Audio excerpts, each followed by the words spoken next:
अखिलेश यादव ने कहा कि जब आधार कार्ड में पूरा डॉक्यूमेंटेशन है, पूरा डेटा है, बैंक अकाउंट है, ड्राइविंग लाइसेंस, जमीन की रजिस्ट्री, मेडिकल सहूलत, पासपोर्ट, सब कुछ आधार कार्ड से लिंक है, तब आप वोटर लिस्ट को आधार कार्ड से लिंक क्यों नहीं कर रहे?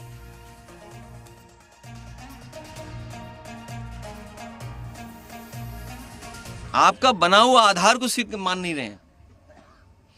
अगर इसको और सिंप्लीफिकेशन करना था तो आधार को वोटर लिस्ट क्यों नहीं बना सकते थे आप? जब आधार पे पूरा डॉक्यूमेंटेशन है, यहाँ जितने लोग खड़े हैं सबके हाथ का प्रिंट लिया गया होगा, फिंगरप्रिंट्स लिए गए होंगे, आई का रेटिना का लिया होगा।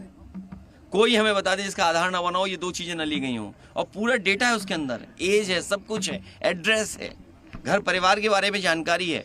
बैंक अकाउंट खोलते हो आधार चाहिए, रजिस्ट्री करानी आधार चाहिए आपको, मेडिकल की कोई सुविधा चाहिए आधार चाहिए, ड्राइविंग लाइसेंस आधार, पासपोर्ट आधार। जब सब आधार से जुड़ा हुआ है तो आप वोटर लिस्ट को क्यों नहीं जोड़ रहे हैं आप? क्योंकि आपको जनता को परेशान करना है, जनता को तकलीफ देनी है, दुख देना है।